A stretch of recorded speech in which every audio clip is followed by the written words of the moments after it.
All right, and we're back, and we're in the final stretch here. So 246 is the page we're looking at, and we're talking now about reporting medication errors. When do we do it? Why do we do it? It's considered an error if the medication is not given according to the directions or according to those 5 rights of medication administration that we need to be paying attention to. So if the time is wrong, meaning it's 8 a.m. and we just gave them their 8 p.m. medication. Whoops, that's an error.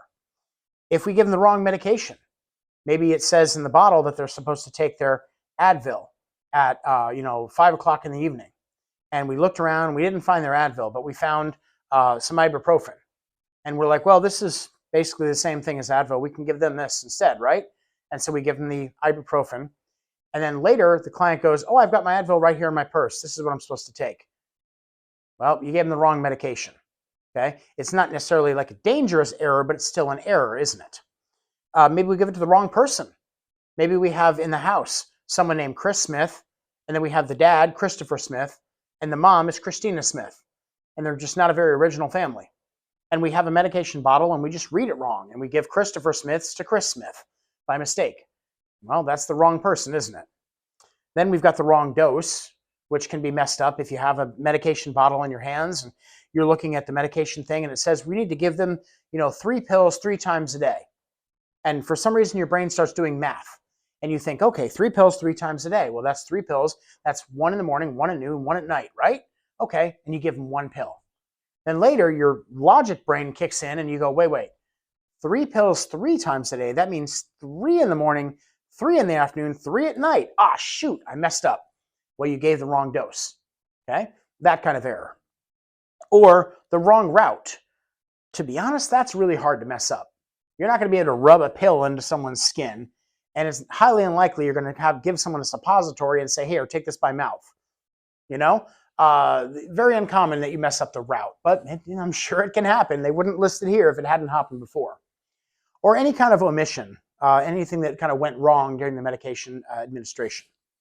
Have an understanding of what to do when you discover an error. There may be policies in place with your organization that tell you what to do. Or if you're not sure, the simple default technique is observe, document, and report, okay? To whomever it is you're supposed to do those things with. It's important that you do report the errors you discover as soon as possible. This way, if something needs to be done about it, it can be done while there's still time to do something. We all try not to make mistakes, but you know what? They do happen sometimes. Report the errors you discover regardless of who made the error and regardless of the outcome of the client. Even if everyone's fine and there's nothing wrong and there's no problems, you're still supposed to report the error. Why? Well, maybe you gave the wrong medication to the client and they took it and they're perfectly fine.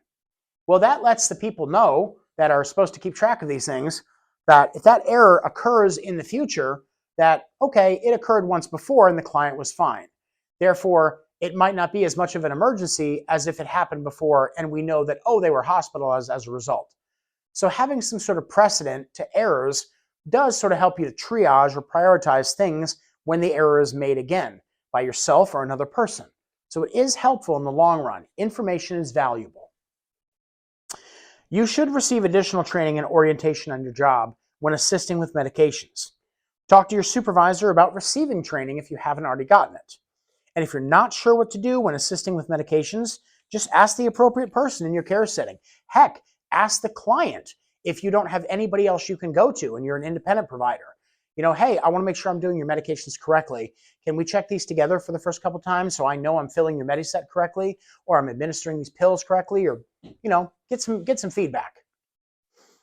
Over now to storage and disposal of medications. You should follow these guidelines so that you're familiar with being careful and cautious with medication storage. You want to keep them in the original containers whenever possible with the original legible label. It's got a deadline, doesn't it? It's got an expiration date. Don't throw new meds in old bottles because then you have no idea how old or new those meds are. Non-refrigerated medications should be kept in a dry place, but not warmer than 85 degrees. Anything over 85, the meds are going to get a little bit too hot. And it's just not good for them in the long run, because they will break down their components more easily when they're in a hotter, more sweltering climate. So keeping them at about like a nice comfortable, 70-ish room temperature, they should keep just fine for a while. And obviously if they need to be refrigerated, well, you keep them in the fridge. Keep them stored between 36 and 46 in the refrigerator. If it needs to be refrigerated, it's good to keep it in a Ziploc style bag or something else that's as airtight as possible.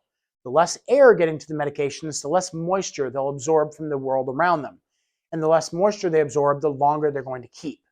Okay? Other refrigerated medicines often are like injections, like insulin or things like that.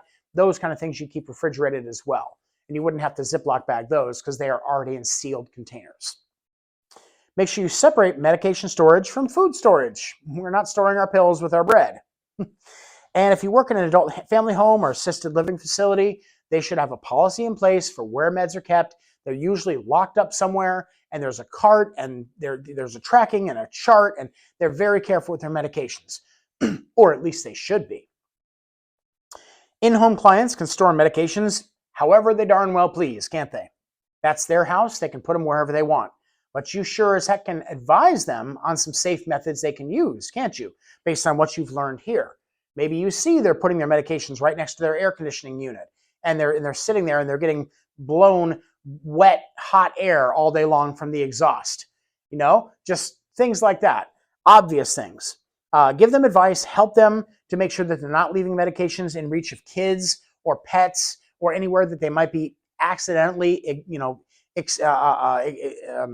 discovered and consumed by the wrong person.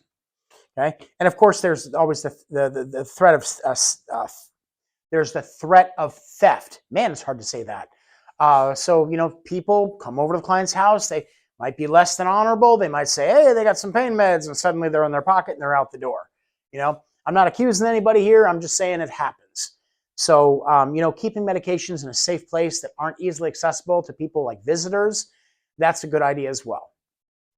Now, scheduled drugs or prescription drugs have a high potential of abuse. And I'm not just saying stealing, but also abuse in general. Even the client might be abusing their own medications. So keeping them stored securely, especially things like morphine, fentanyl, things like that. These types of drugs also in assisted living facilities, they are usually under lock and key. They're counted every shift. They're made sure that nobody's going home with these in their pockets, or they're not overdosing or over-administering these medications to anybody. Okay? These are serious medications. Stealing these medications is a crime. It is punishable by jail time, fines, loss of license. You never, ever, ever want to be taking a client's medication home with you. Jump over to page 247 now. We're in the last stretch. I'm going to piggyback off of what I just said here too, because we're talking about disposal of medications. At times, you will need to throw away medications for the client, right? Now, sometimes you might think, well, if I'm throwing this away, what's the big deal if I just put it in my pocket and take it home? I've had caregivers make that argument to me. Well, they just had it in the garbage. They weren't even going to take it. So what's the big deal? Well, the big deal is that you're not supposed to be taking these medications from the client. It's about how it looks. You say the client was throwing the medication away. The client might say 2 weeks from now, "Where's my my Percocets?" And you'll say, "Oh, you threw them away." And they'll say, "No, I didn't. I didn't. If I threw them away, I didn't mean to do that. Oh my gosh, they're missing. They're gone. I think someone stole them." And you saw the Percocets in the garbage and you're like, they're not going to have, and you take them home. All right. If it's ever discovered that you took those medications home instead of disposing of them properly, and the client starts saying, "Hey, where's my medication?" it's just going to look like you stole them. And there will be nothing you can do to convince anybody otherwise. I don't care how innocent you are, they're going to think you stole them. So that's not something you want to get caught doing, and it's not something you want to be doing, right? So make sure you properly dispose of medications, and if they are getting thrown away, make sure they get to the garbage and to the dumpster and they're thrown away and they're gone. They're not free for the taking, okay? Same for their family members. Don't let their family members be snagging their meds either. Protect their medications. So in summary, home care aides are supposed to provide assistance for people who are taking their medications. They provide administration for people who can't do it for themselves. You want to know the difference between assistance and administration. And remember what your responsibilities are during medication assistance, like observing, reporting, and documenting. Okay? Make sure you're checking those 5 rights every time. We will talk about this more in class. And for now, I think we're wrapped up and good.